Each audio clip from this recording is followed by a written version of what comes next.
speed, what's going on here? The Greeks have come in and they've invaded the city of Jerusalem and taken it over. They've taken over the temple, and they have gotten a lot of Israel to sell out, to go along with them, and the city is in chaos now. But the Maccabees are rising up. All right, who was the first to rise up under the Maccabean family to start the revolution against the Greeks? Anybody know? Who was the first to raise up? Mattathias, which was who? Judas' father. The father. He was the father of the Maccabean family. Okay? He was the father. He was the patriarch of the Maccabean family. And he was the one that rose up. When you read 1 Maccabees, the second chapter, the ending of the first chapter into the second chapter, he rose up and started the revolution and the uprising against the Greek Inquisition. Okay? So you're going to read all that history when you read the first 3 chapters. So now, Judas has risen up, and he's fighting the battles for the children of Israel. Because after Matthias died, he appointed Judas to rule. He appointed Judas to keep the revolution going. He said Judas has been a man of war since his youth. So now Judas is kicking the Greeks behind. So the Greeks is going to send one of their main generals by the name of Gorgias to try to defeat Judas and Israel now and take back, to continue control over the city, to continue to get Israel to defile the laws of the Most High and to control the city of Jerusalem. But we're going to see what's going to happen. Okay?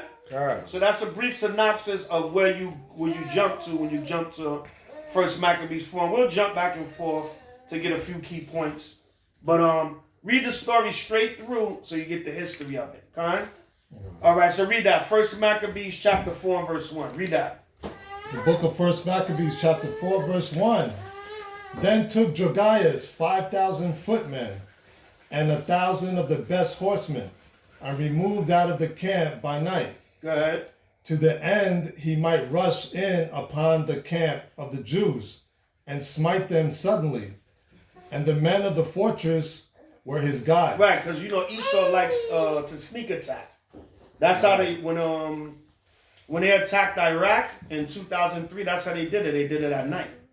Right. Remember they have video of it. They called it shock and awe. All right. Everybody was running around saying shock. Yeah, we call it shock and awe.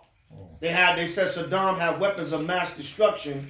They held up a vial of some yellow fluid, Colin Powell, and said, this proves that Saddam has weapons of mass destruction. We don't know what the hell was in that vial, man. He held up a vial and said, Saddam has weapons of mass destruction. And they attacked Iraq back in the spring of 2003. And they called it shock. We're going to call it shock and awe on whatever they called them. Right, the regime of Saddam Hussein. All right, the dictator. We're going to call shock and awe to the dictator Saddam Hussein. All right, go ahead. Verse 3. Now when Judas heard thereof, he himself removed, and the valiant men with him, that he might smite the king's army, which was at Emmaus. It was at Emmaus. Would anybody know what the word valiant means? Brave. Brave. Yeah. Okay, brave, courageous. Hold that, go to Psalm 60 and 8. All right, Psalm 60 and 8, because we're going to find out how was Judas a valiant man. He was a valiant man through who? Through the power of Yahweh and Yahweh Shai. The Most High gave him power to be a valiant man. Okay? All right, so this is how he was able to fight the Greeks. And how are we able to go out there and teach this gospel? Because the Most High give us the bravery. We're the modern day valiant men. We're not physically going to war, but we're spiritually going to war. That's why it's a hard thing. That's why there's so much hatred towards camps, because what we do is not easy, man. Right. What we do is not easy, but a lot of these brothers, that's another part of the confusion in Israel now. I just sit back and hear all kinds of madness. You camps out there just condemning people. You just going out there condemning people. You camps. You yell at them. You just yell at them and condemn them. Who are you to condemn anybody when you sin yourself?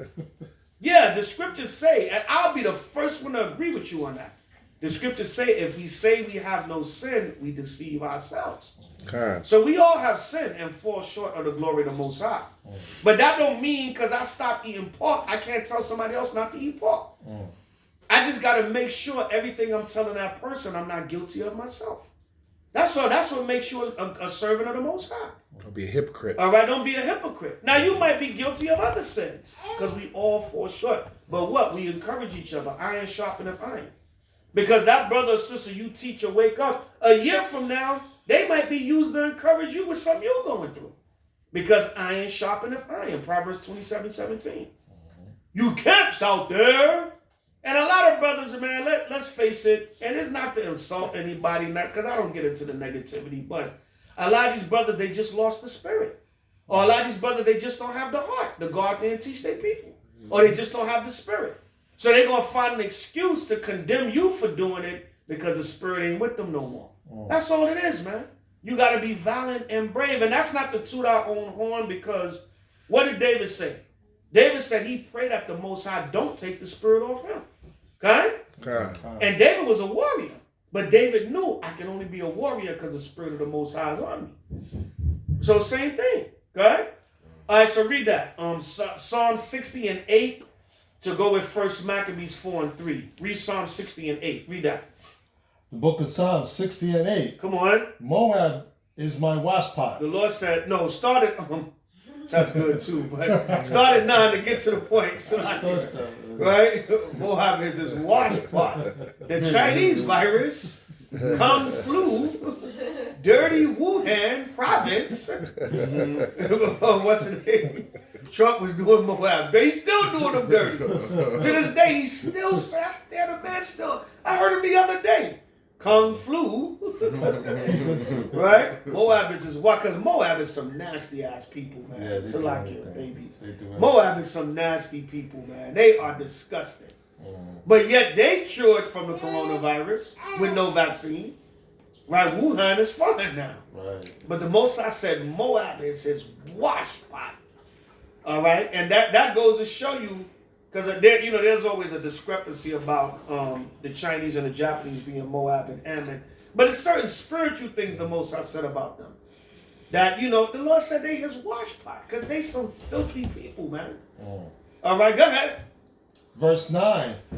Who will bring me into the strong city? It said, who will bring me into the strong city? Go ahead. Who will lead me into Edom? Who will lead me into who? Edom. See, Esau is not a weak nation, man. Right, Shalom. Right. Esau is not a weak nation. The white man's not a weak nation. He's always been a strong nation. Because what is his blessing? The sword. Sword. Yeah. Even David, and we know David was a mighty warrior. But David said, who would lead me into the strong city? Go ahead. Will not lead me into Edom. Who will lead me into? Okay. Verse 9. Who will bring me into the strong city? Who will bring me into the strong city? Go ahead. Who will lead me into Edom? He said, who will lead me into Edom? All right, the strong city. Because what? Esau's blessing was a sword. All right, come on. Wilt not thou, O power? See that? Wilt not thou, O power? So David is saying the same thing. Who going to give me the power to defeat Edom? Who was Judas fighting against? Edom. All right, go ahead. Which has cast us off? Which had cast us off, meaning he took his power away from us. Go ahead. And thou, O power, which does not go out with our armies. See, if the Most High don't go out with your armies, you finish. Right. So that's why in 1 Maccabees 4 and 3, Judas was able to be called the valiant man because the Most High was with him. Same thing David's saying in Psalms. Go ahead. Verse 11. Give us help from trouble, for vain is the help of man. It said, give us help from trouble because vain is the help of man. Negroes think Biden gonna help them. Right. And they still not sure who the next president gonna be. They playing around. Trump got like 100 lawsuits in the court. And they mocked Trump on the news today. They was like his main ace in the hole is sick in the hospital with COVID. Because Giuliani got COVID now. Oh, wow. Yeah, Giuliani, that's Trump's lawyer. Yeah, Giuliani is in the hospital with COVID. So they were kind of sideways mocking him. Like, who's gonna fight your lawsuits now? Yeah, they mocked him on Saturday Night Live Yeah, badly. they mocked him. Because Giuliani. So they say Giuliani got COVID now. Right. You know what I'm saying? So they was mocking him. You know, but whoever's in the White House next, they're not gonna be for us, Okay. right? We got to put our trust in the Most High Yahweh. That's right. All right, go ahead. Through the Most High, we shall do valiantly. Through the Most High, there's that word again. We shall do bravely, courageously. All right, go ahead. For it is that shall tread down our enemies. Because it's really the Most High that gives us the power to tread down our enemies. When they first brought the curfew back, we was on Hollywood teaching. They came through, everybody cleared out. We still out there. The police came, they looked at us, looked kind of confounded. Oh, them guys teaching the Bible, leave them alone. You know what I'm saying? Because the Most High give us the bravery. He give us the courage. You know, to go out there. All the years we've been out there, you know, some of y'all seen the videos from Times Square, Venice Beach, other towns on Hollywood, people all in our face, ready to fight us, kill us. Yeah. And we still going toe-to-toe with them. Beat that little Negro. Beat his little ass. He's little racist. What the hell with you? Give me the scripture, Art. You know what I'm saying? Battling back and forth. You know what I'm saying? New York, 2, 3, 4, 5 o'clock in the morning. Right? Still rebuking the demons. Only the Most High could do that. Sometimes I used to go home like, yeah, how the hell I did that? People was ready to kill us out there. You know what I'm saying? Big 6'7" dudes. You know what I'm saying? You were a racist. I'll get you. What the hell with you? Give me the scripture. You know what I'm saying? Only the Most High could do that. He can only give you that spirit. That's right. All right? Good. Through the Most High, we shall do valiantly. Right? Through the Most High, we shall do bravely. I mean, as a man, it was many times, man, I was like, man, these people going to kill us, man. But something in me was like, get the scripture out. You know what I'm saying? One time, a Jake told us in a village in New York, he told us straight up, yo, read one more scripture out of that Bible and watch what happened. Wow. I dare y'all, read one more scripture out of the Bible. I dare you, read one more scripture. You better not read that Bible again. Watch what's going to happen. You know what I'm saying? I was a teacher, Terai was teaching.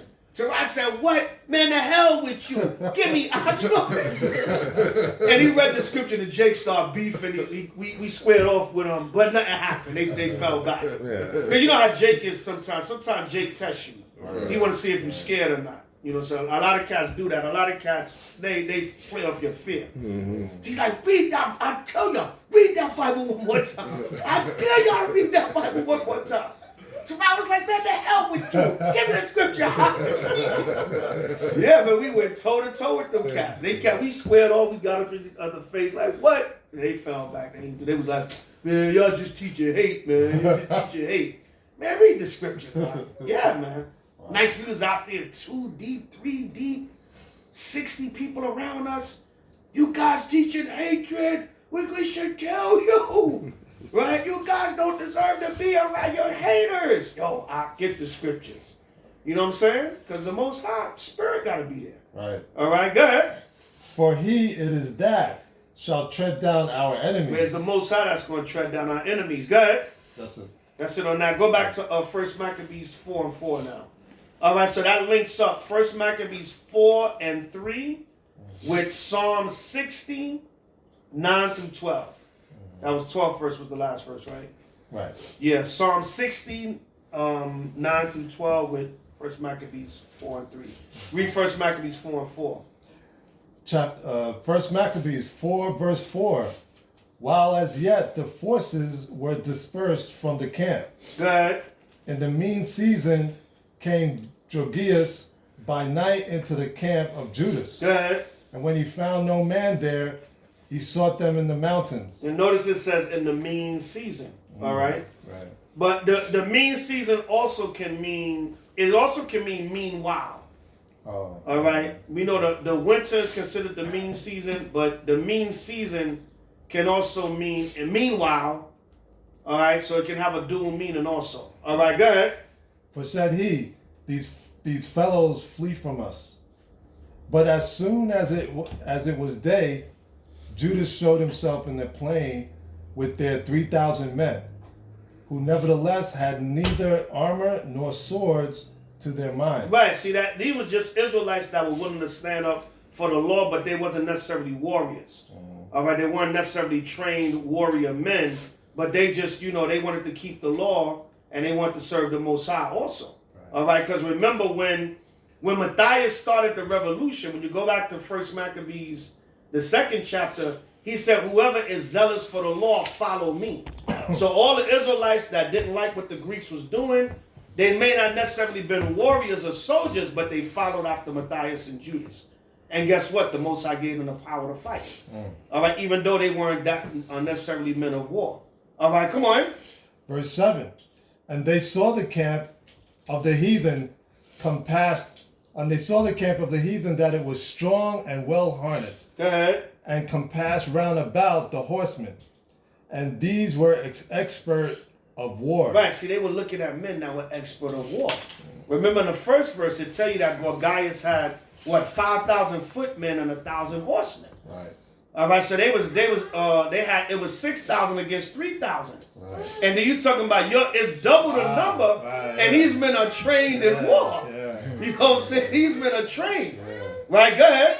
Verse 8. Then said Judas to the men that were with him, fear ye not their multitude, neither be ye afraid of their assault. Go ahead. Verse 9, remember how our fathers were delivered in so the I Red can Sea. read 8 again? Verse 8, then said Judas to the men that were with him, fear ye not their multitude, neither be ye afraid of their assault. Right. Go. Somebody give me Proverbs 21:31. Hold 1 Maccabees 4 and 8 and give me Proverbs 21, I believe it's 31, or Proverbs 21 and 30. Okay. All right. Read that, Cohen. The horse is prepared against the day of Cole, battle. where you at? 21, Proverbs 21, verse 31. Go ahead. The horse is prepared against the day of battle. Right, so Solomon said what? The horse is prepared against the day of battle. What were they looking at? They are horsemen that was expert in war. Right. So it said the horse is prepared against the day of battle. Go ahead. But safety is of the Lord. But safety is still of the Most High. So that's why Judas said that. Judas said their army could look all fierce and hard. You ever saw that, like in the street? Yeah. You see a dude, man, you gonna fight him? That dude gonna knock you out, man. And the other dude drop him. Like, yo, because the Most High was with him, you know what I'm saying? A lot of times that happen to bully dudes. Yep, a lot of times. A lot of times that happen to bully dudes. Dudes always throwing their weight around. Yep. And you got that in Israel. To the Most High make an example out of some of these dudes. Throwing your weight around, thinking you tough, thinking you gonna bully everybody. Everybody in Israel is a square. Everybody in Israel is scared. Right. And to the Most High make an example out of it. Ah. And it's the cat you least expect, or the cat you think you got shook. You Right. think you got him shut down there. That's the cat the Most High used to lay you the hell out. Yep. You know what I'm saying? So a lot of times it don't like that's why David said, Salakia, when David was gonna fight Goliath, remember they said, listen, don't judge by the appearance. Because it said David was but a youth, and David didn't look like a warrior. Yep. And Goliath was it called Goliath a champion of the Philistines. He was a big, mighty warrior. So he said, listen, right? Don't judge by the looks, but judge righteous judgment. And David slapped him in his head with a rock and chopped his head off. Yep. Good? Ah. All right, so the safety is always of the Most High. It might look like one of my old trainers, senseis years ago, he used to say that. He'd be like, don't look at the belt, look at the man. Right? Because you might get, he's a black belt. I'm a purple belt, or he's a green belt. I'm just a white belt. Like, nah, study the man, study the person you fighting. Don't look at their belt, because you automatically gonna be like, oh, he got a higher rank than me. He gonna beat me. You know what I'm saying? Right. Look at the man. Study his weaknesses. Right. Study, how you can get up in there. Use advantage or whatever. Right? That's how he used to teach us how to fight and spar and stuff. Right. So read on. Verse 8. So that was 1 Maccabees 4 and 8. With Proverbs 21:31. All right, go ahead. Read on. Verse 8. Then said Judas to the men that were with him, fear ye not their multitude. He said, don't fear their multitude. All right, we know that. Most I don't necessarily deal with numbers. Right. All right, go ahead. neither be ye afraid of their assault. It said, neither be you afraid of their assault. I mean, if the Most High is with you, he's with you, man. I seen times we was in the camp and people was threatening us, you know, probably some big dudes or some dudes that got us outnumbered and or whatever. And here comes somebody out of nowhere, yo. You touch the brothers, you have to deal with me. Like, yo, who this dude, man? Jack look like a stone cold killer. Yo, is that an angel? Now go ahead and finish teaching, brothers. Right. Ain't nobody gonna touch y'all. Y'all turkeys. Some old school brother that's a damn fifth dan black belt take out 20 people in the crowd. Ain't nobody gonna touch the brothers. You know what I'm saying? You never know who the Most High got, man. Right. All right, cuz? All right, read on. Verse 9, remember how our fathers were delivered in the Red Sea. Right, look how we were delivered in the Red Sea. We didn't have to fight the Egyptians in the Red Sea. The Most High used the water against them. Mm-hmm. He let us walk on through. Right, how the song go? Walk on by. Mm-hmm. And he drowned them. We didn't have to fight the Egyptians. And they came after us with their whole army. Mm. Remember in the Song of Moses, Exodus 15, it says, Pharaoh's armies have he drowned in the sea. His chosen, once again, horsemen. That's Exodus 15 and 4. Mm-hmm. We don't have to get it, but y'all can write it down. Right. It said, Pharaoh's chosen horsemen have he destroyed in the Red Sea. So the Most High killed Pharaoh's horsemen. And Moses and Israel didn't have to fight the Egyptian army. Most High said, just walk through, and then when they try to do it, I'm going to drown them. Mm-hmm. All right, so he said, remember in the time past when the favor wasn't with us, but the Most High still delivered us. Okay? All right, he's giving them a pep talk when they, as they go to fight the Greeks. Come on. When Pharaoh pursued them with an army. Go ahead. Now therefore let us cry unto heaven, if peradventure the Most High will have mercy upon us. Come on. And remember the covenant of our fathers, and destroy this host before our face this day. Right, he'll destroy this host before our face this day. Come on. That so all the heathen may know that there is one who delivereth and saveth Israel. Right, so the heathens could know that the Most High was with us. Go ahead. Then the strangers lifted up their eyes and saw them coming over against them. Go ahead. Wherefore they went out of the camp to battle. But they that were with the Judas sounded their trumpets. Right, they that were with Judas sounded their trumpets. Like it tell you in Numbers the 10th chapter, they sound a war trumpet. Go ahead. So like your 1 Maccabees 4:13 can go with Numbers 10, 1 through 9. All right, they sound the war trumpets. All right, go ahead. Verse 14.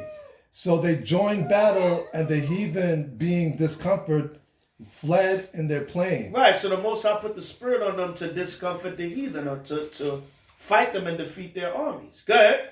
Verse 15. Howbeit all the hindmost of them were slain with the sword, for they pursued them unto Gazara.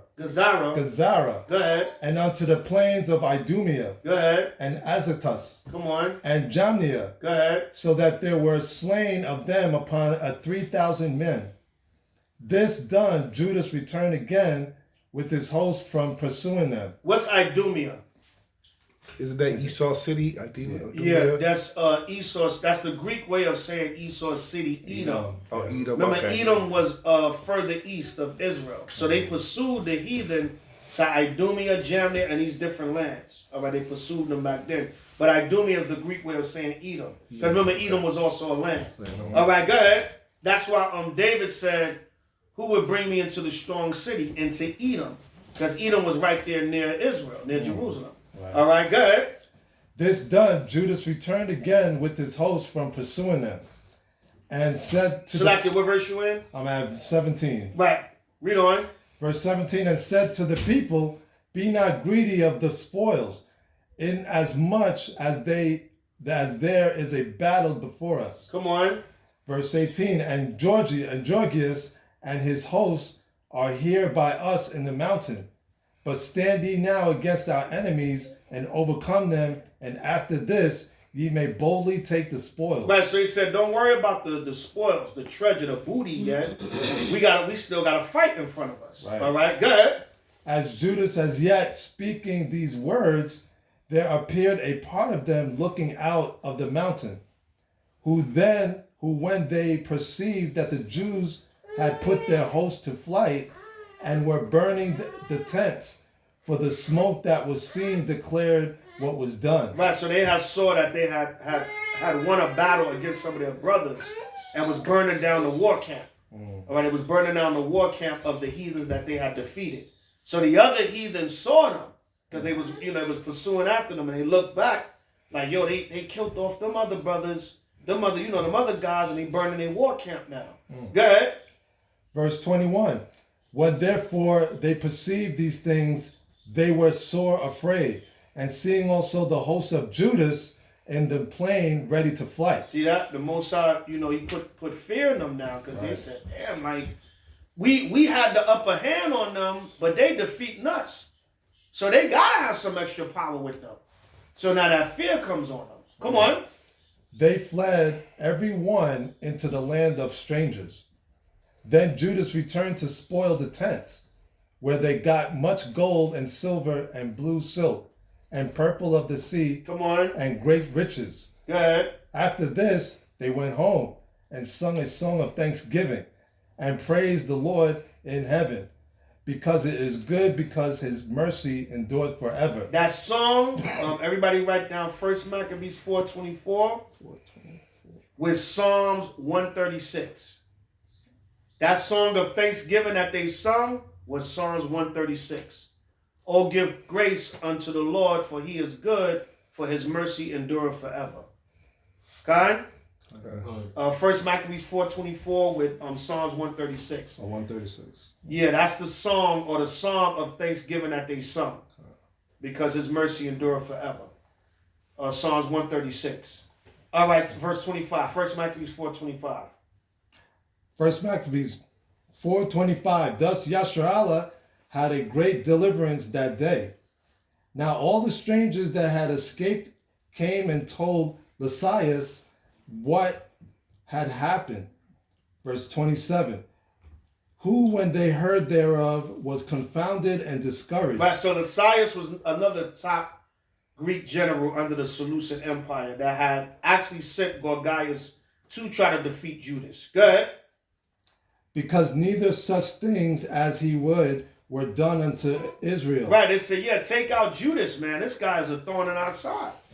If we take him out, we can take back, we can have the city in peace and still control the temple and everything. All right, go ahead. Nor such things as the king commanded him were come to pass. What verse you in? 28. Go ahead, read on. The next year, therefore, following Lysias, gathered together 70,000 choice men of foot. So what's 70,000 men? Anybody know? That's 666. Huh? 3,000. Oh, 6,000. That's 6,000. No. 3,000. What's the score? 20. 20. So what's 3 times 20? 60. Plus 1,000. 60,000. Oh, These are 60,000. 60,000 men. 60,000 men. All right. All right, go ahead. Right. So these are, now he said, what? I said 6,000 men. Now I'm going to do that by 10 times more. See this devil, man? He said, I'm going to send 10 times more to men now. Because when you read the first verse, they said 6,000 men. He said, now I'm going to send 60,000. Plus, yes, and he's going to add to that. Go ahead. And 5,000 horsemen, that he might subdue them. So he said, I'm going to send this time 10 times more men plus 5,000 horsemen. So he said, I'm gonna send 10 times more to men and add 5 times more to horsemen. All right, go ahead. That he might subdue them. So they came into Idumea and pitched their tents at Bethsura, and Judas met them with 10,000 men. See that? Judas only had 10,000 men. So now it's 65,000 against 10,000. That's movie. like See that? 300. Like that movie 300. Right. We're gonna make a movie called 10,000. Right, with the Maccabees. All right, come on. 60,000. 65,000. 65,000. And then horseman that's a whole nother warrior because he's on a horse. All right, so he can fight on a horse and all. He can use the horse. That's a whole nother type of warrior right there. Yeah. All right, he can move swifter. He can move faster. All right, it's harder for the enemies to hit him with a javelin or to chop, because he's on the sword. So he can come through chopping people heads off. What's that movie? What was that movie with Johnny Depp? Johnny Depp is in it, and they're up in it takes place in Sleepy Hollow. That movie Sleepy Hollow? Yeah. All right, Johnny Depp was in that, right? Yeah, he was in Sleepy that Hollow. one, yeah. In that movie, that they showed him training. They're cutting they're practicing on the watermelons.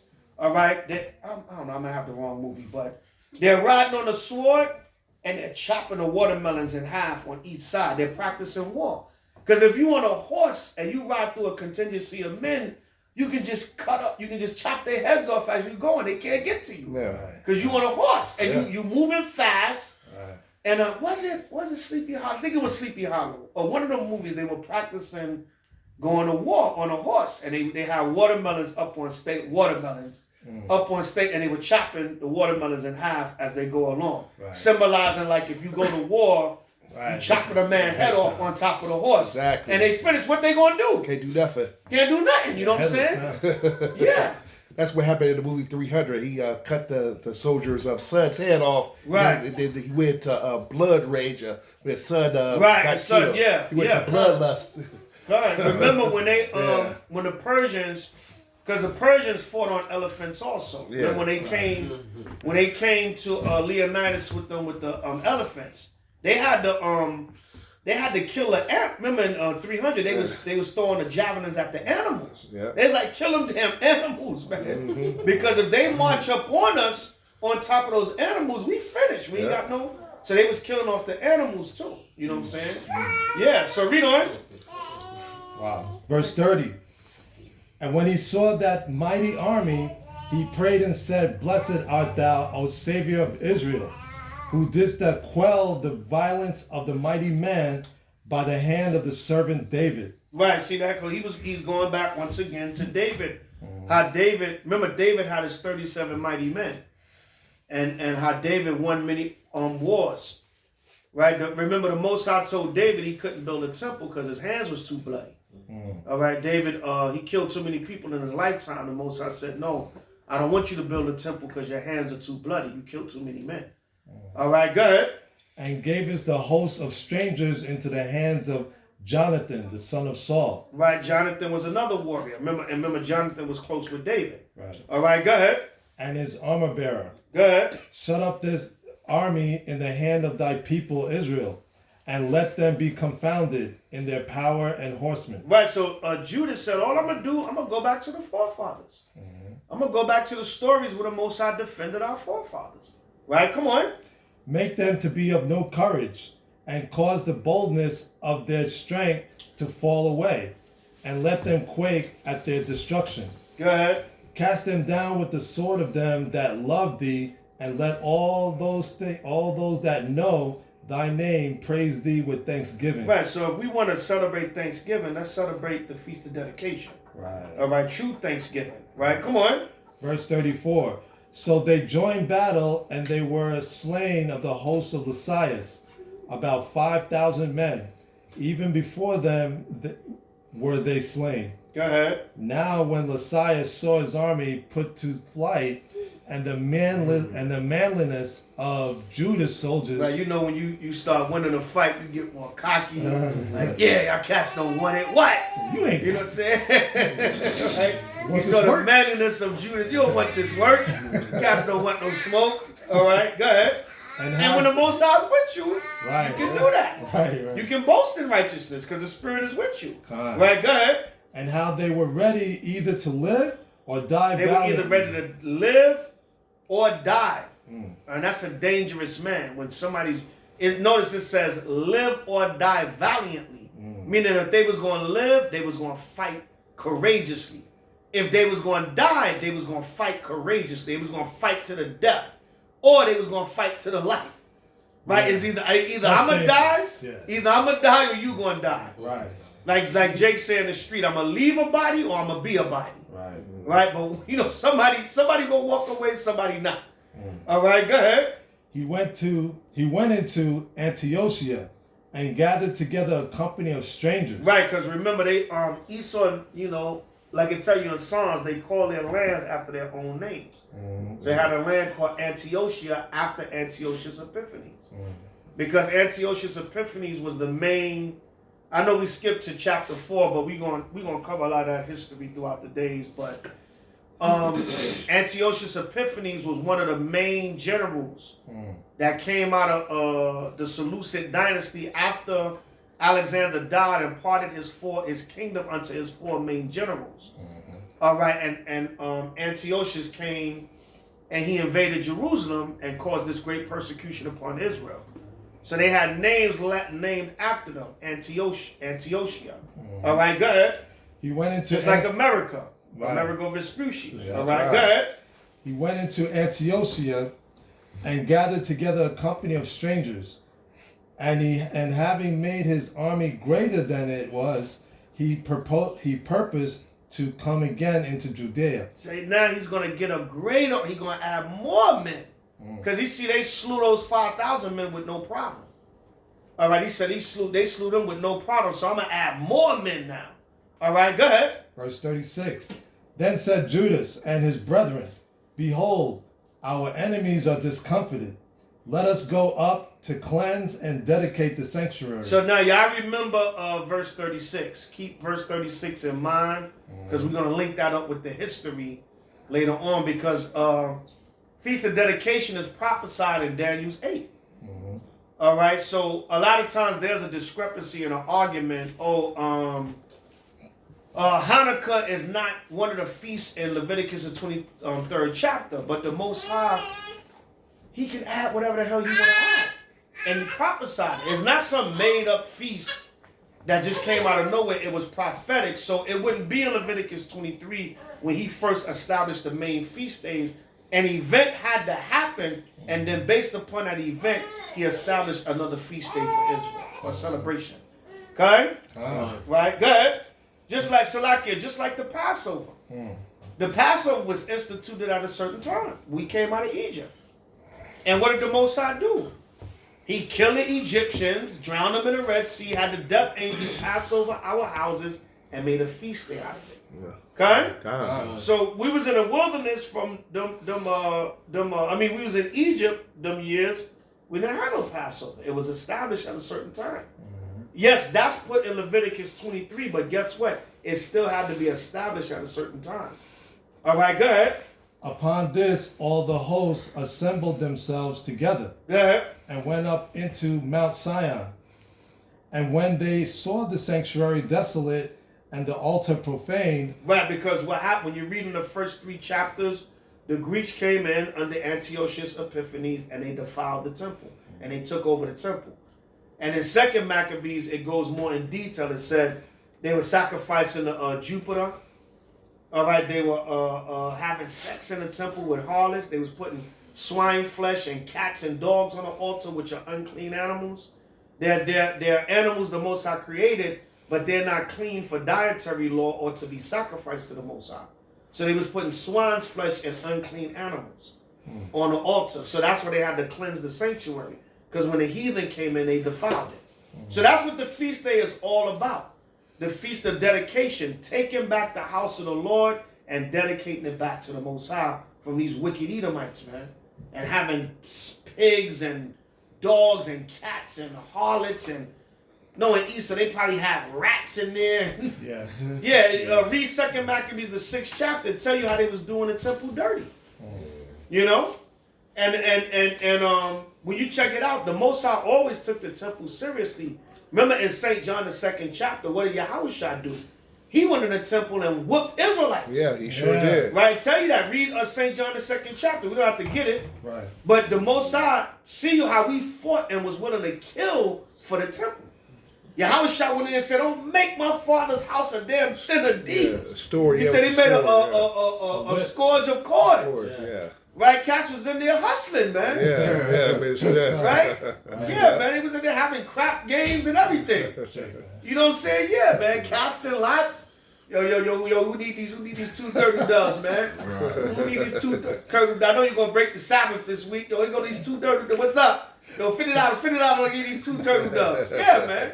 Yahushua went in the temple and whooped the hell out of them. Right. So there was times, that our forefathers stood up in righteousness and fought. Nehemiah was snatching dudes up by their beards. Right. Yeah. But there's a balance to that, because then Israel will use that to get carnal with each other. You know what I'm saying? No, there's a balance, man. There's a balance. And the Most High going to tell us those times when that may be necessary. But that ain't you just still a nigga in the street and hate your brother anyway and still want to live out your thug fantasy in Israel. So now you want to use your Yahushua. Yeah, your Yahushua whoop dudes out of the temple because you don't like a brother or got a dispute with a brother, and now you want to try to get at him. Because you still carnal and worldly and want to be a gangster, a wankster, still in the truth, man. Brothers got to cut that spirit out, man. Right. Yeah, you try to use your wannabe bully street cred to come in Israel, knowing most of the brothers done turned their lives around and repented and really don't want to go there with you unless they have to. Right. So you're going to try to throw your weight around in Israel because brothers going to be like, look, I ain't going to really deal with this cat unless I got I'm in Yahushua now, I'm not that old man.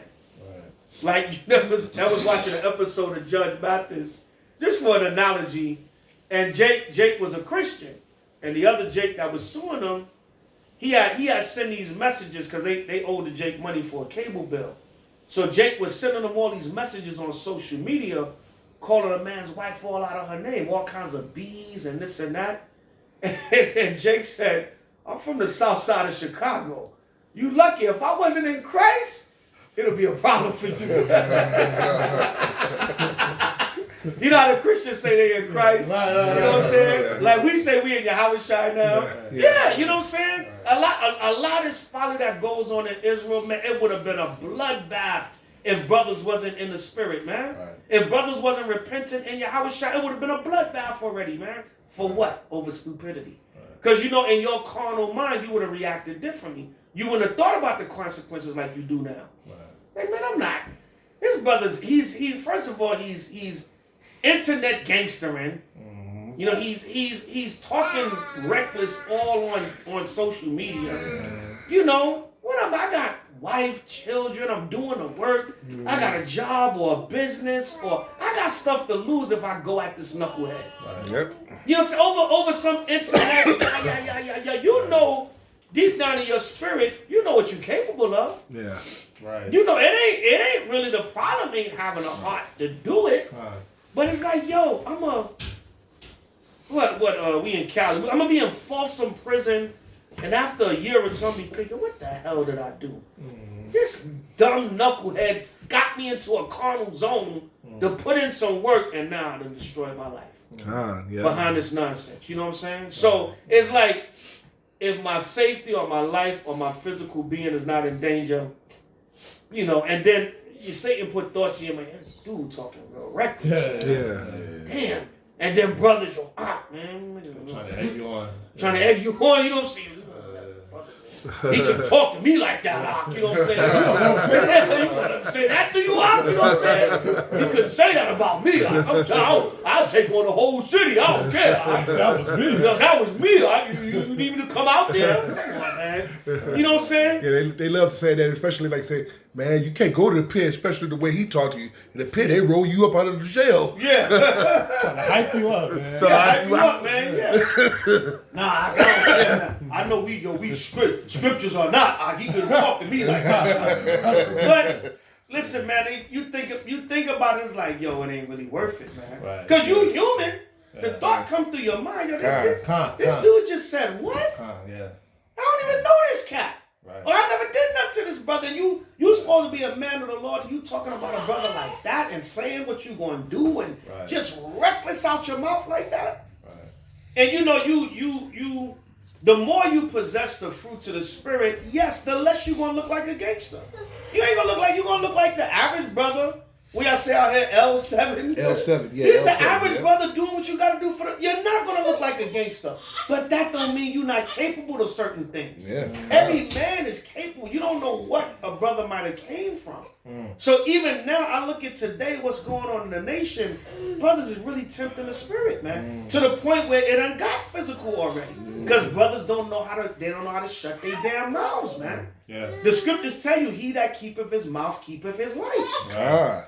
And then you want to go up in brothers' faces thinking you can do that, and it don't turn out sweet, man. That tongue. Yeah, man, if you disagree on doctrine, just leave it alone. Just teach what you're going to teach. I'm going to concentrate more on what I believe is the truth on trying to tear down what I believe you teaching is a lie. You waste most of your time trying to disprove me.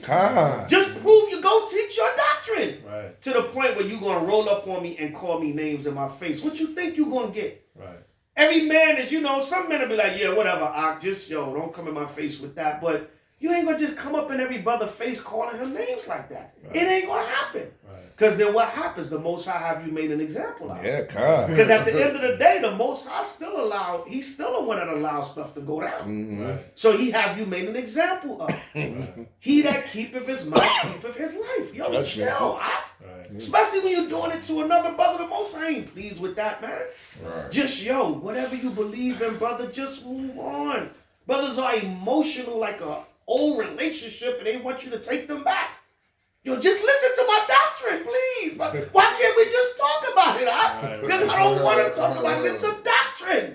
Leave me alone. Then brothers get mad and want to get physical with you or want to call you out of your name or insult you because they so hurt. Right. They scorn. They're like a woman scorn. Right. A sister that's strong in the spirit will behave herself better than that. Right. God. Right. Okay? Teach. So, just looking at what's going on. Just bridle the tongue, man. Yeah, that's all. Because I know, man, I use myself as an example. The stuff that's been said to me about, bro, you have no idea. I don't know if I could take that, brother. But I got tough skin. I'm all right. You know what I'm saying? And then a lot of times you see brothers or you try to inbox them or talk to them, and then you see what they really about. You know what I'm saying? What's all that, bro? No, I was just mad, and all right, brother. You know what I'm saying? But I don't desire none of that. That carnal man is basically out of me. Unless we got to really put in some work to defend ourselves, our family, the gospel, the brotherhood. But he ain't gonna let that petty stuff get to me. But Israel, that mouth is something else, man. Bridle that tongue. Bridle that tongue. Bridle that tongue. You know what I'm saying? I remember one time a brother, I hate to go there, but brother said something very, very reckless about me, my family, and everything. And then another brother came by the camp, and he tried to say that to the brother, and the brother laid him out. Dropped him, knocked him out. I mean, out cold. I said, see, not watching him, no Most High made you an example. Right. Mm-hmm. The brother came by the camp. The brother actually came by the camp to greet the brothers, and he started scorning the brother. Brother, you off. You ain't doing the work no more. Start disrespecting the brother live. Cameras on in front of camp, people walking by. The brother. And the brother repented later on. He was like, I didn't want to do that, but the cat disrespected me. He was a street dude, but he had came into the truth. Right. He was like, I was wild in the street. Right. Cat couldn't talk to me like that. He said, I just snapped. Right. See that? I was like, I didn't have to do it. Judgment for the Most High. You know what I'm saying? Yeah. But I hope the brother learned his lesson from that. Knocked the brother straight out. Wow. And the brother felt bad about it later on. He was like, man, I don't want to fight my brothers, but brother, just that and that camera and wanting to impress other men and you seen how I rebuked that cat. We went in on that cat. Trying to impress other brothers. That ego. And then so I don't glory in none of that, man. I don't glory in none. I'm actually disgusted by it. Right. But these things gotta be cleaned up in the nation. Let's do better, man. Ain't nobody gotta prove nothing. Prove nothing when a race war starts. That's right. Prove something when the chariots come. That's prove something in the wilderness. Prove something in the kingdom. That's what. When the Most High give you that power where you can really put in some real work. Right. All right, so read on. Salakia, read on. First Maccabees chapter 4, verse 38. And when they saw the sanctuary desolate, and the altar profane, and the gates burned up, and shrubs growing in the courts as in a forest, Go ahead. or in one of the mountains, and the priests' chambers pulled down, they rent their clothes and made great lamentation, and cast ashes upon their heads. But they was in mourning because they saw how destroyed the temple was. See, that's where our people's spirit was at. Their spirit was in serving the Most High. All right, come on. And fell down flat to the ground upon their faces, and blew an alarm with the trumpets, and cried toward heaven. Then Judas appointed certain men to fight against those that were in the fortress, until he had cleansed the sanctuary. So he chose priests of blameless conversation, such as had pleasure in the Lord, Go ahead. who cleansed the sanctuary and bear out the defiled stones into an unclean place. And then they consulted what to do with the altar of burnt offerings, which was profane. That they thought it's best to pull it down, lest it should be a reproach to them, because the heathen had defiled it. Wherefore they pulled it down. Go ahead. And laid up the stones in the mountain of the temple in a covenant place, until there should come a prophet to show what should be done with them. Right, because remember, even in the law, the altar had to be made, when it was built, it had to be made out of whole stones. So the stones from the former altar, they took it and took it down because it was defiled of the Gentiles. All right, go ahead. When they took the whole stones according to the law and built a new altar according to the former, he made up the sanctuary and the things that were within the temple, and hallowed the courts. Right, so they took new whole stones. The stone, the Most High wanted everything perfect. The stones couldn't have no chips, no cracks, nothing. Just like the animal that was sacrificed had to be without blemish. All right, come on. Verse 49, they made also new holy vessels, and into the temple they brought the candlestick. What's the candlestick? The menorah. Khan. And everybody should know that. Khan. And it was a 7-branch menorah. Yep. All right, not an 8, 9, whatever, 12. All right, 7-branch menorah. That's why even with Kwanzaa, they have a 7-branch menorah. They do. Right, the 7 principles or something like that, red, black, and green. Yeah. They have a 7-branch menorah. Yeah. All right, go ahead. And the altar of burnt offerings and of incense and the table. And upon the altar they burned incense, and the lamps that were upon the candlestick they lighted, that they might give the light in the temple. Right, so it didn't say anything about the lamps only had enough oil for 1 day and then miraculously burnt for 8 days. No. They set up the feast day to be 8 days. Had nothing to do with the oil. Right. All right, go ahead. Verse 51. Furthermore, they set the loaves upon the table and spread out the veils and finished all the works which they had begun to make. Now on the 20th day of the 9th month, which is called the month of Casla, in the 148th year, they rose up betimes in the morning. Go ahead. And offered sacrifice. So that's what, Salaki, that's what today would be. Today would be the 25th day of the 9th month. Right. All right. According to the Hebrew calendar, we had the new moon on Saturday, November 14th. So tonight, December 8th at even, brought in the 25th day of the 9th month. All right, go ahead.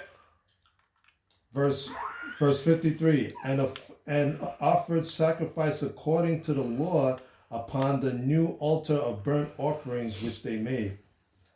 Verse 54, look at what time and what day the heathen had profaned it. Even in that was it dedicated with songs and citherns and harps and cymbals. Anybody know why it says, look at what time the heathen had profaned it? Anybody know why it says that? Look at what time the heathen had profaned it.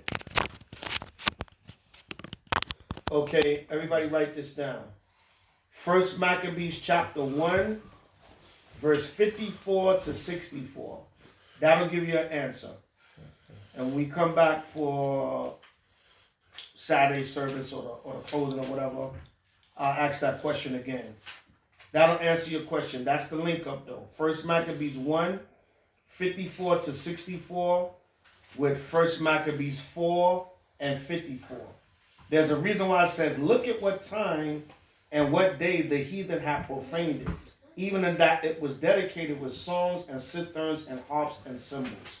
All right? That's another thing in Israel. You know, there's a lot of talent out here now. And, you know, brothers make, you know, rap songs or whatever for the truth. And then brothers condemn you for that. This ain't no time to be singing, rapping, brother. You know what I'm saying? But we always have music that comes out. Even during the time of war. We have war here. We already got songs. We already got songs. Right? Ain't no time for those singing and rapping, brother. Exactly. Right? Right, ain't no time for those singing and rapping, brother. You know what I'm saying? Right, they was at war during the time of Maccabees. Now there's a new spirit in Israel, man. This diss track spirit. You know what I'm saying? What the hell is going on, man? And then, you know, you talking about people's dead parents, and it's a little too much, man. Yeah. You know, I'm like, what the hell? Yo, stop sending me this stuff, man. These brothers going way left, but I seen when I started, that was funny. yeah, man, I ain't mad at them. No, I ain't mad at them. All right, go ahead. Verse 55. Come on. Then all the people fell upon their faces, worshiping and praising the Most High of heaven, and who had given them good success. Right, so everything goes back to praising the Most High. It was the Most High that gave them power. All right, the Maccabees' power. All right, that's where the word, the name Maccabees comes from, the Paleo Makwabath, which means hammer. Because Judas was known as a warrior to inflict, they said he inflicted hammer-type blows upon his enemies. So they got the name, they were really known as the Hasmoneans. All right, but they also got the name Maccabees from, they were hammer-like warriors. The word hammer is makwabath in the Hebrew, and then when you go into Greek, or quote-unquote the English, it will be Maccabees. Or Maccabee. Good? All right, good. And so they kept the dedication of the altar 8 days. See that? They kept the dedication of the altar 8 days. It didn't say, oh, they only had enough oil for 1 day and then miraculously burnt for 8 days. No. Because they patterned it. When you read further in Maccabees, which we're going to get into some of that history also as we bring out to the service throughout these couple of other days we come together. They patterned it after Tabernacles, after Nehemiah, and after Solomon, which was all 8-day dedication services to the Most High. All right, come on. And offered burnt offerings with gladness, and sacrificed the sacrifice of deliverance and praise. Right, so they gave thanks to the Most High throughout the 8 days. So the next 8 days, up until next Wednesday sundown, December 16th, you can celebrate. All right, be in the spirit of our feast day to combat this what they call it, the silly season. All right, because these people are turned up. They've been so depressed. Like they was talking about that on the news, like how the people been so depressed all year, and they were saying how they hoping this Christmas season will bring the spirit back, and it's been such a rough year, but it's not, because throughout your Christmas season, they're trying to vaccinate you. Yeah. They ain't even wait till the New Year. They said the vaccine will be here on the 15th. They ain't even let Christmas come in. They could have been like, all right, we're going to wait till Joe comes in, January, you know, maybe mid to late January. They said, nah, you ain't going to even get your gift from damn Amazon. Your gift might be the vaccine. Yep. Because they was actually bringing out on the news, because all they talking about is this vaccine, man. They was bringing out on the news that people's gifts are going to be late because they got to ship out the vaccine. Wow. They got to start shipping the vaccine out by the thousands, so they said it's coming through Amazon and other delivery services. That's got to make people's gifts late this year. They ain't even let the people get Christmas, man. Yeah. They said they want to shut down Christmas. Yeah. Yeah.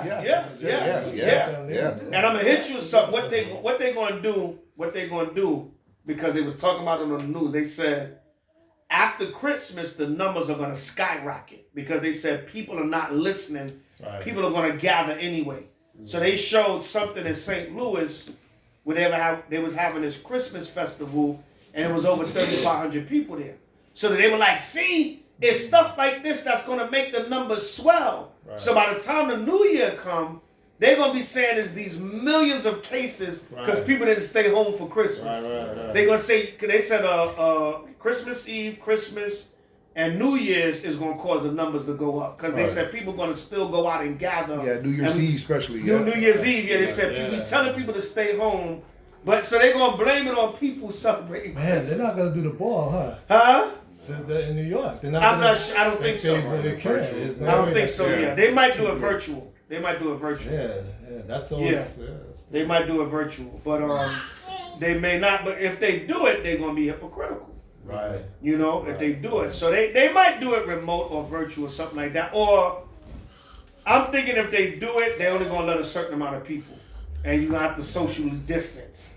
You know what I'm saying? And that's going to be hard. That's going to look weird. That's going to look weird, yeah. But they might do it. I believe they probably still going to drop the ball, but you probably not going to watch. But you want to see a crowd. Yeah, you won't see a crowd. You probably have to watch, or just certain people will be there, you know, performing before empty crowd, you know, because they usually have a concert with it or whatever. Maybe like the NBA Finals digital. Everybody be like watching it on the digital screen. Yeah, and the fake fans. Fake fans, yeah.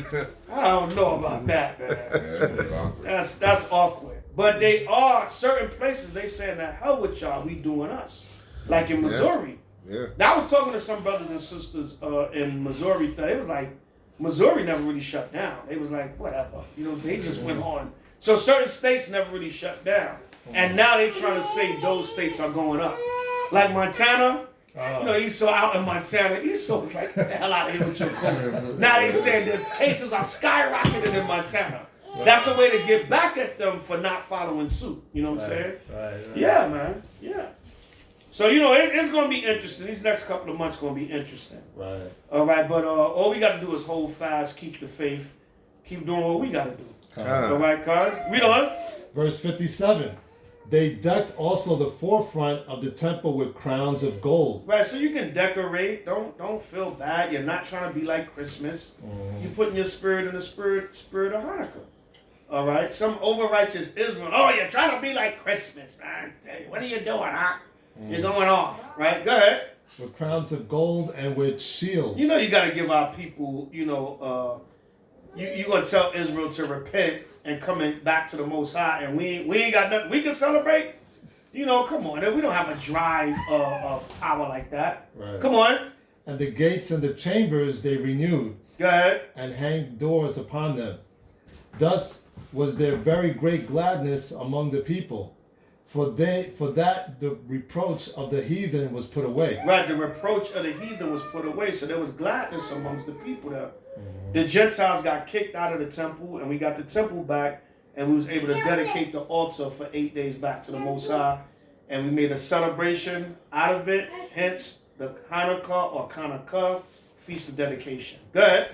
Moreover, Judas and his brethren with the whole congregation of Israel ordained that the days of the dedication of the altar should be kept in their season from year to year by the space of 8 days from the 5 and 20th day of the month of Casla with mirth and gladness. Right, the Casla, which is the 9th month. Come on.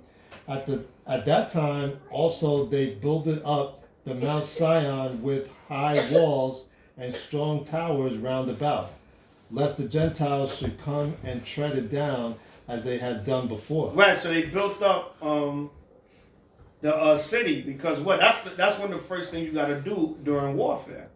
If you take a city, you got to build garrisons and you know, impediments and different things around it to keep the city.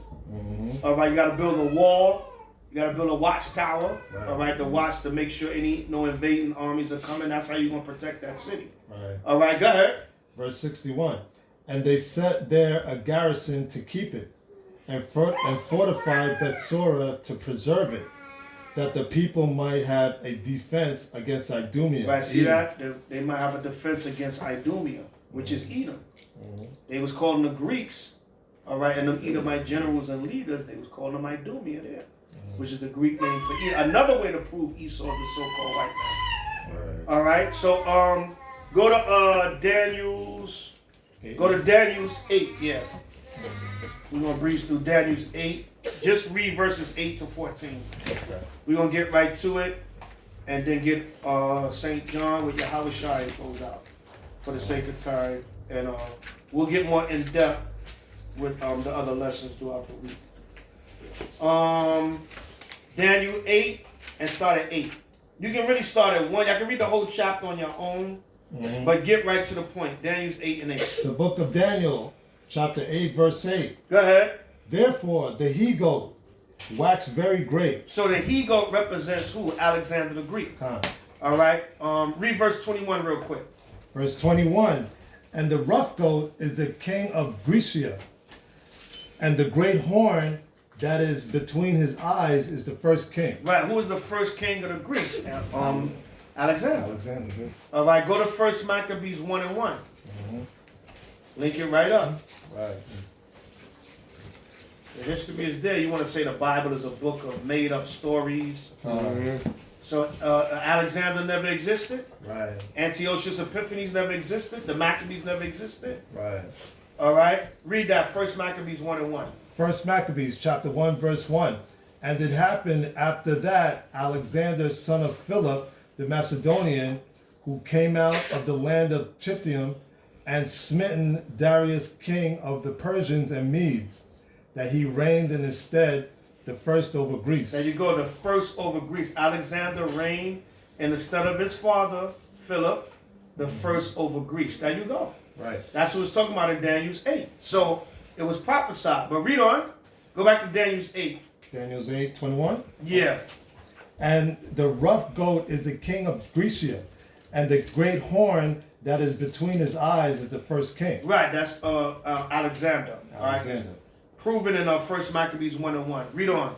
And Daniel's 8 and 8 again. Okay, therefore the he-goat waxed very great, and when he was strong, the great horn was broken, and for it came up 4 notable ones toward the 4 winds of heaven. Right, when it says the great horn was broken, meaning Alexander died. And his 4 notable ones was his 4 main generals that rose up, that he passed his power down to upon his death.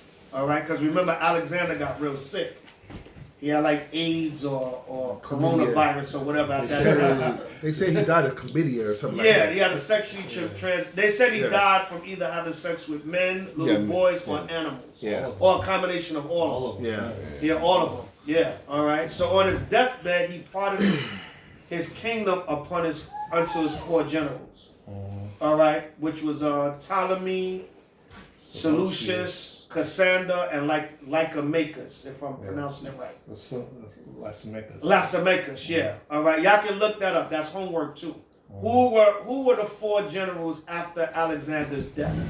All right, look that up. You can look up Alexander or the Maccabean revolt, and you'll find it out. And get the names and the dominions of those 4.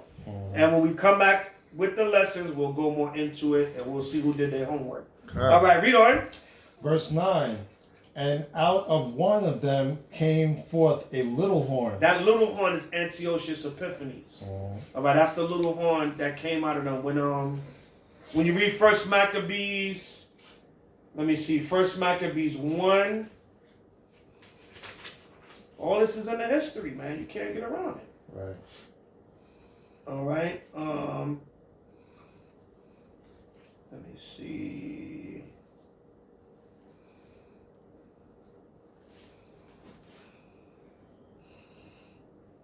Go to 1 Maccabees 1 and 10.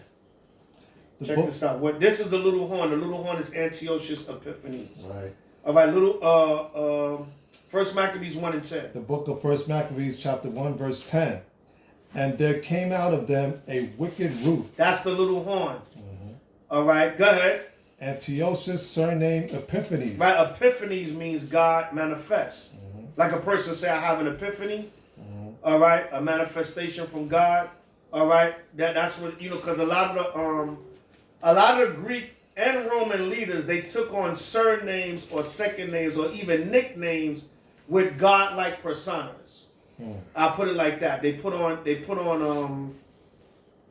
these names that had God-like personas to them. So Epiphanies means God manifests. So he was actually trying to say he, as a man on the earth, he's God manifest in the flesh. All right, go ahead. Son of Antiochus the king, Go ahead. who had been a hostage at Rome. Now notice it said, out of them came a wicked root. They're already wicked, but out of them came a wicked root. Right, yeah, But out of the wicked came all wicked, a more wicked. So this one. All right, yeah, go ahead. This is a special type of wicked. And who had been a hostage at Rome, and he reigned in the 130th and 7th year of the kingdom of Greeks. Right, because the Greeks and the Romans, they had internal warfare. They were having fights amongst each other also, because the Romans was trying to take the kingdom preeminently from the Greeks. They couldn't wait for their time. When the Most High told Daniel that they were ruling the fourth kingdom, they didn't want to wait. They tried to take the Greeks down. So that's why they was having internal warfare also. And that helped us to be able to defeat the Greeks because they also was having war with the Romans. All right, so go back to Daniel 8. So that little horn is talking about Antiochus Epiphanes. That's the root that came out of Alexander. All right. So go back to Daniel 8 and 9. Daniel chapter 8, verse 9. And out of one of them came forth a little horn. And the reason why I keep using horn, because horn represents powers or governments or leaders in the scriptures. Right. All right, come on. Which waxed exceeding great. He waxed exceeding great. Come on. Toward the south. Meaning Egypt. He had war with Ptolemy. He tried to go down to Egypt and take Ptolemy's portion. Go ahead. And toward the east. Come on. And toward the pleasant land. The pleasant land is Israel. So Antiochus wasn't satisfied with just having a Seleucid dynasty and Syria as his capital. He wanted to conquer more lands. To where he went against his fellow Greek, Ptolemy, to try to conquer Egypt. And then he couldn't defeat Ptolemy, so he came and took his anger out on Israel. All right, that's why I said the pleasant land. Come on. All this is in the history when you read it. All right, go ahead. Verse 10. And it was waxed great. And it waxed great. Come on. Even into the host of heaven. Right, because some of the top political leaders in Israel, they sold out and they went along with the Greeks. They went along with Antiochus. For what? Filthy lucre. Some of them was getting paid off. They was getting positions. They was asking to be high priest, asking to be ruler over the people. If I help you come and invade Jerusalem and destroy my own people, will you give me a position? Right, same thing today, man. It's white supremacy. Right, white supremacy, yeah. Same thing today. Yeah. All right, come on. And they cast down some of the hosts and of the stars to the ground and stamped upon them. Verse 11. And meaning they conquered Israel. The stars represents Israel. It tells you that in Revelation 12. When you read about the 12 stars. And also in Genesis when it says the 11 stars and the 1 star did, I forgot that scripture. But the stars represents Israel. When it says it stomped on us, meaning what? They conquered us and they forced their Greek customs upon us. That was the Hellenization period. When, look up Hellenists. That's when they was forcing a lot of Israelites to go into Greek culture. Assimilation. Yeah, assimilation. Not all of our people willingly went into Hellenization. A lot of them was forced into it. Right. All right, that's what it means when it said it's stamped upon the stars. The stars represents Israel. The stamping is the forcing of their customs on us. All right, read on. Verse 11. Yea, he magnified himself even to the prince of the host. Right, to the high priest. Go ahead. And by him the daily sacrifice was taken away, and the place of the sanctuary was cast down. Right, they went into the temple and defiled the temple. That's the abomination of desolation that Daniel spoke about. Go ahead. And host was given him against the daily sacrifice by reason of transgression. Meaning sellout Israelites went along with them. Go ahead. and it cast down the truth to the ground. Come on. And it practiced and prospered. Right, they defiled the temple and made it unlawful for us to keep the law, keep the Sabbath. They was killing women that had circumcised their children. God, they was doing all that when you read in the story. All right, come on. Verse 13. Then I heard one saint speaking, and another saint said unto the certain saint which spake, How long shall the visions concerning the daily sacrifice and the transgression of desolation to give both the sanctuary and the host to be trodden underfoot? And he said unto me, Unto 2,300 days, then shall the sanctuary be cleansed. See that? For a certain dispensation of time, from the time that Antiochus first came into Jerusalem, it was about an estimate of about 6 years and 4 months. All right, until the time that Judas and the Maccabees cleansed the temple and took it back. So Daniel's 8:14. Go back to 1 Maccabees 4:36.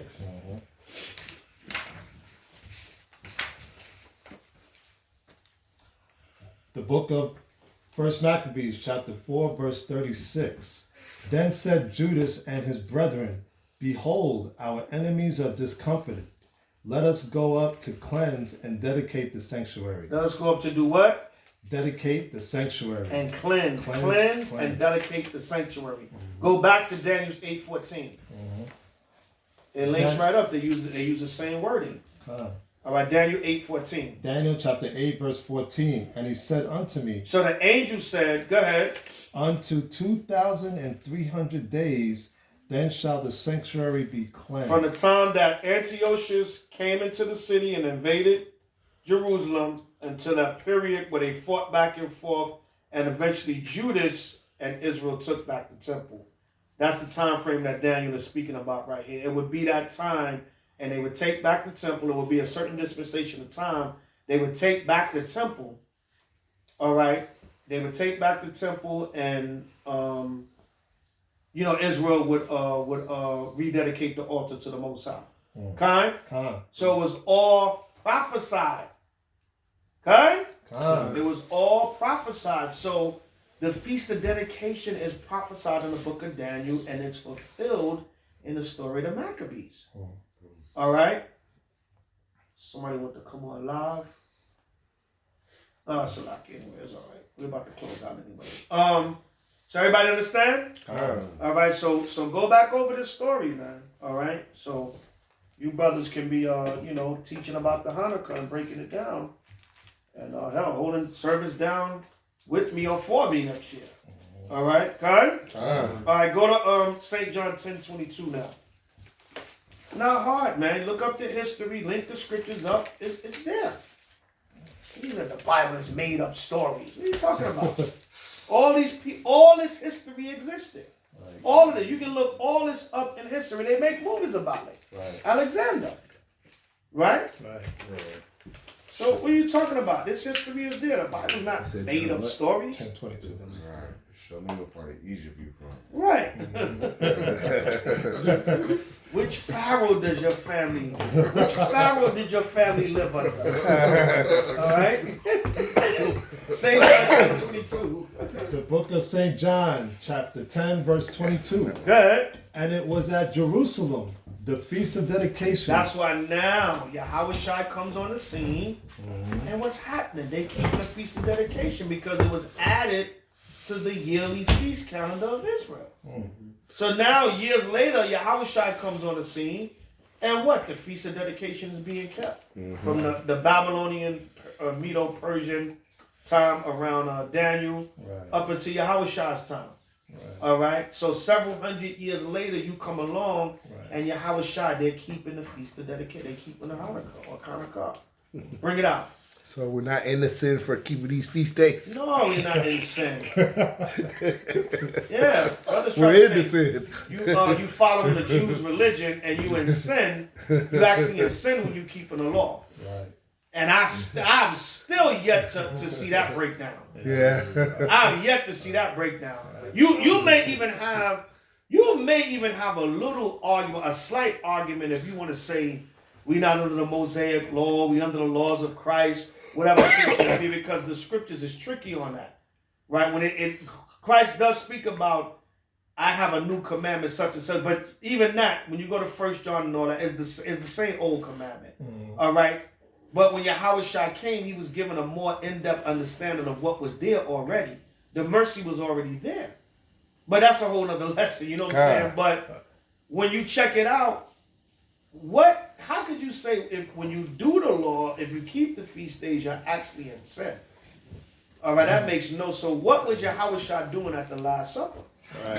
And then he said, as often as you do this in remembrance of me. That wasn't talking about communion. That was talking about the Passover. When you ate the bread and drank the wine. Because that's when he did it. You know, they talk about you can break bread and drink wine in remembrance of Yahushua. You can't do that. But that was talking about the Passover. That's why Paul said, when you if any is hungry, stay at home.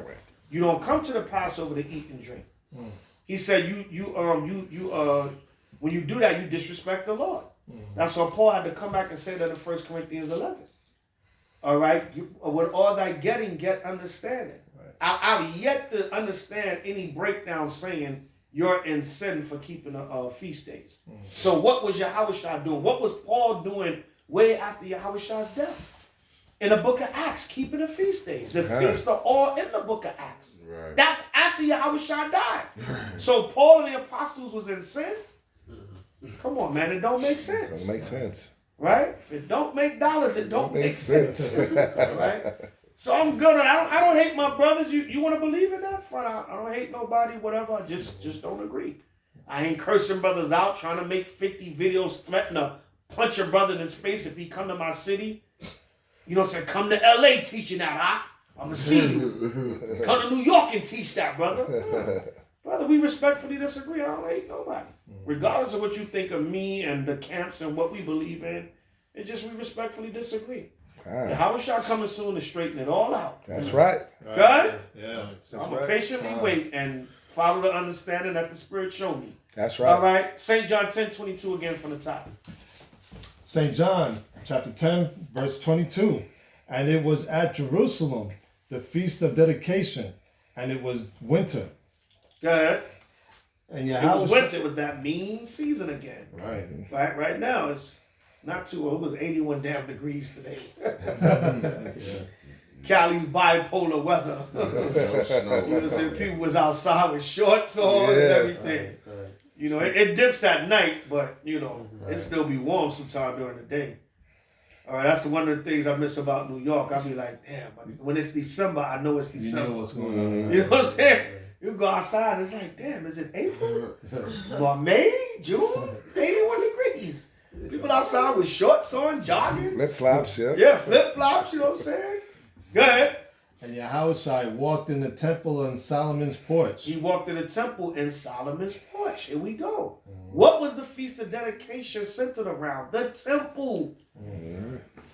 So what? They was in the temple, and see, back then, we was in the temple, you know, when the feast came, we was in the temple throughout the 8 days. Like tomorrow night, if we want to go, you know, to the temple and worship and pray, whatever, we went because it was the second day of Hanukkah. It was a Feast of Dedication, and they was going to the temple praying, you know, doing the sacrifices or whatever. Okay?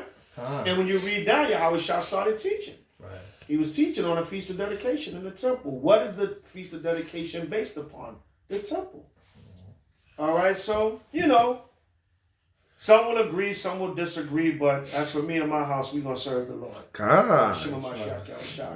Like Tupac said, I ain't mad at you. That's right. Everybody walk their walk, you know, in righteousness, and the Most High, He will clear up the rest. And just stop the foolishness, Israel. Stop the folly and the foolishness, man, and just do this work, buckle down, and stop the nonsense, man. You know, it's painful to watch. You know, it hurts to watch. Let's just get it together. Do the work, man. Whatever you believe in, just believe in. Do it. You know, don't harass brothers into trying to believe. Just do it, bro. Okay? All right, so that was, you know, short, sweet, to the point. You know, Feast of Dedication opening, Hanukkah opening 2020. Like I said, we'll get more in depth in the lessons. We got class Saturday while we in Vegas, New Moon Sunday, and then we're gonna do the closing. The closing will be out here somewhere though. I'm gonna try to get an Airbnb because a few other brothers and sisters might want to come. But this COVID, man, everybody's shook and scared, and how many people you gonna have? Oh my God! You know, so I don't know. I'll keep everybody posted. Worst come to worst, we'll close back out here. All right, but some brothers and sisters coming out to Vegas for the weekend. Those that can make it, so we're gonna fellowship there too. All right, so you know, throughout the days we'll get more in depth, but you know, hopefully y'all got a general understanding of the Hanukkah Feast of Dedication. Okay? Do that homework. Read them chapters. Go back over this video. Take notes. Okay? All right, learn, man, so you can eventually teach. Okay? So any questions or comments? All right, so we're going to close out in fellowship. Hallelujah. Hold on. I know y'all want to pray and get to the... Let's do it. Everybody.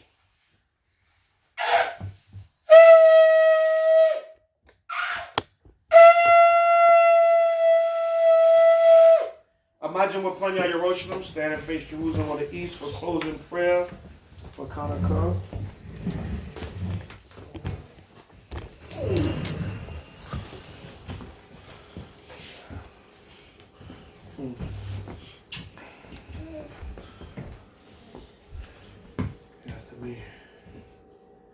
Hallelujah. Hallelujah. Hallelujah. Hallelujah. Hallelujah. Hallelujah. Four corners prayer again. Yahweh. Yahweh. Hashem. Hashem. Hamashiach. Hamashiach. Yahweh Shai. Yahweh Shai. Rak Noah. Rak Noah. Waishala. Waishala. Wahabiyah Sapoi. Shema. Yasharala. Yahweh. Allah Hayanawa. Yahweh. Shema. Yasharala. Yahweh. Allah Hayanawa. Yahweh. Shema. Yasharala. Yahweh. Allah Hayanawa. Yahweh. Shema. Yasharala. Yahweh. Allah Hayanawa. Yahweh.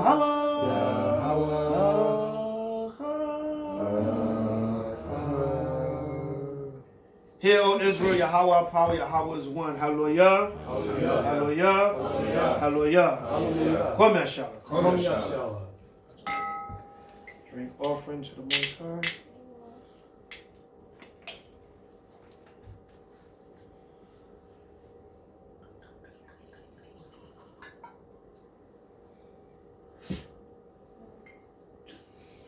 Repeat the Hebrew only.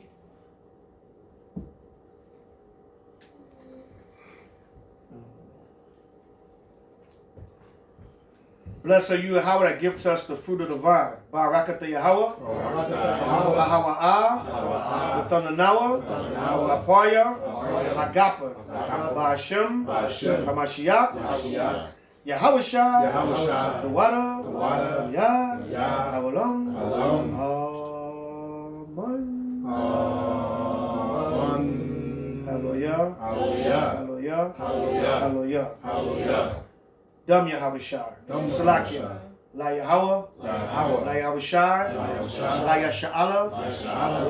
La Kanaka. Hallelujah. Dam Yahweh Shai. Blood of Yahweh Shai. Hallelujah. Drink offering.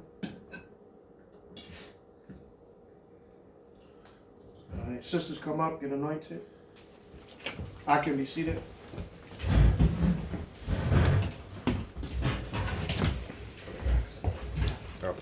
Just go ahead.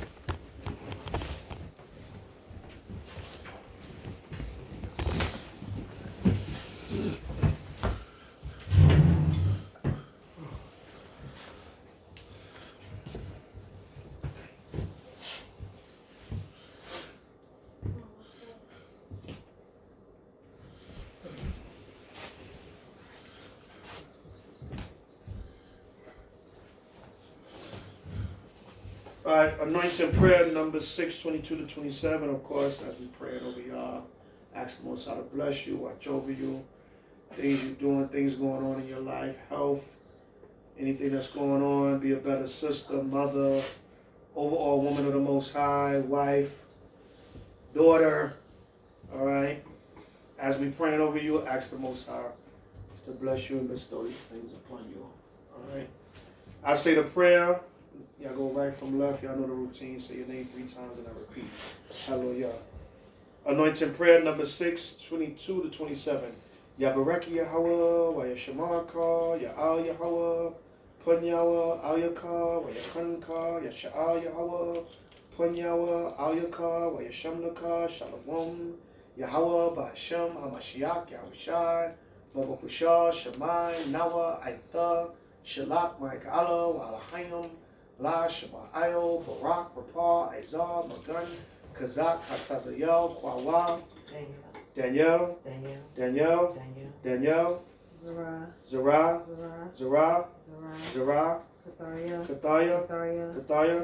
Kataya, Zamora,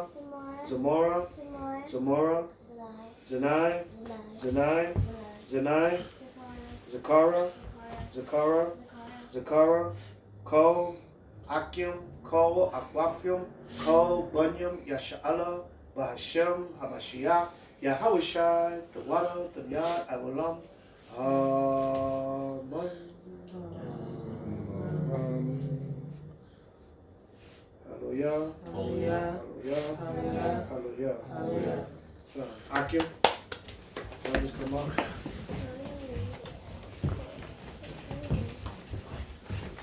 Potluck camo.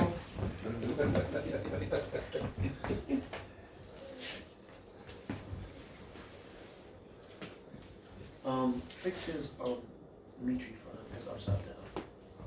Oh, yeah. You see the line? Yeah, the point's supposed to be going up.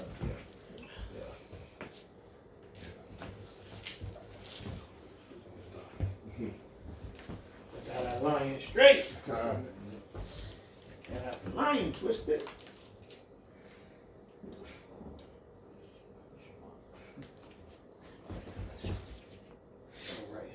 Left hand for the right hand. All right, line up, vacuum. Yeah, same thing. Anointing prayers. I pray over our brothers. Ask the Most High for strength, endurance. Make you a better husband, brother, overall man of the Most High, son, father, whatever the case may be. Right, overall stronger warrior for the Most High, Yahushua. Come here, Shah. All right. Hallelujah. Hallelujah. Hallelujah. I say the prayer from right to left. When I finish, I repeat your name. Yabaraki Yahweh, wa Yashamanka, Ya'al Yahweh, Punyawa, Al Yaka, wa Yakanka, Yasha'al Yahweh, Punyawa, Al Yaka, wa Yashamnaka, Shalom, Yahweh, Bahashem, Hamashiach, Yahushai, Babakusha, Shemai, Nawa, Aita, Shalak, Ma'ika'ala, wa Alahayim, La, Shema'ayo, Barak, Rapah, Izar, Magan, Kazak, Hatazayel, Kwawa, Tariq, Rob Judah, Yashawan, Zakari, Corinne, Zabak, Ko, Akim, Ko, Akwafim, Ko, Bunyam, Yasha'ala, Hashem, Hamashiach, Yahushai, the water, the yard, Awalam. Amen.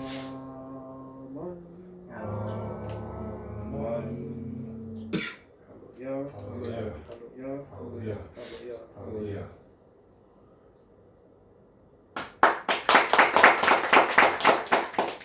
Panya Yerushalayim, stand and face Jerusalem, pray for the food, and a general prayer for the Hanukkah. Everybody stands.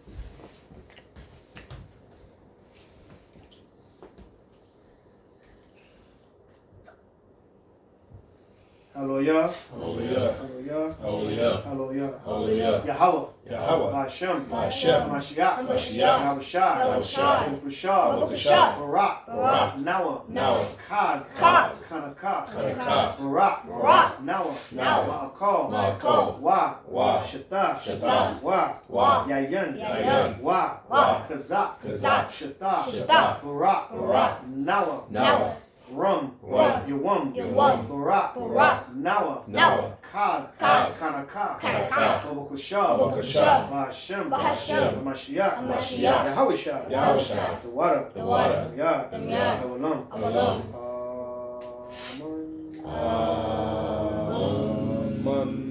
Hallelujah. Hallelujah.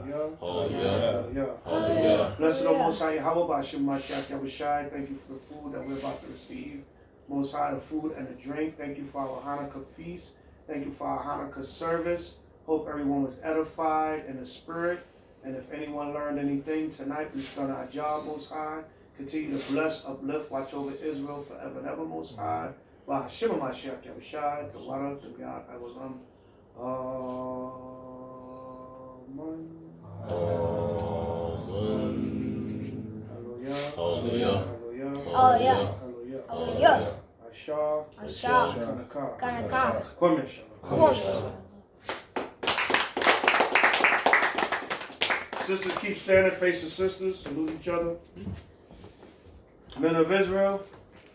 Amajim. Barak.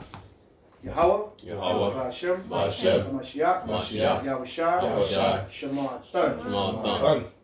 Sisters, Yahweh. Hashem. Mashiach.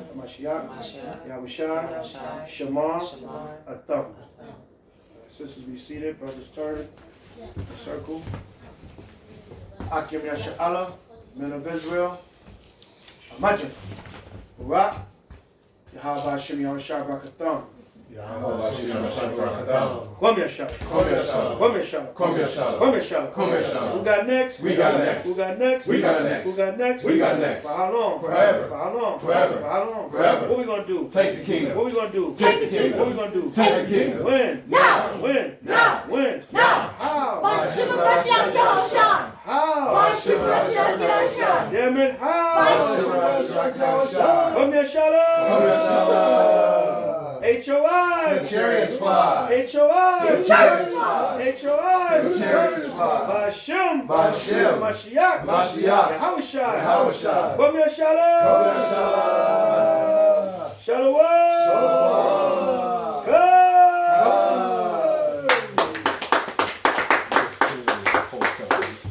Everybody, Ashar. Kanakah. Happy Hanukkah 2020. Happy Feast of Dedication 2020, Yasha'Allah. Hope y'all enjoyed the service. All praises to Yahweh and Yahushai. If you learned one thing tonight, we've done our job. All praises to Yahweh and Yahushai forever and ever. Amen. And the work going to keep going. Shalom. Hope Yasha'Allah. Want to close up the YouTube? I just did. Okay. All right. That one I Yeah.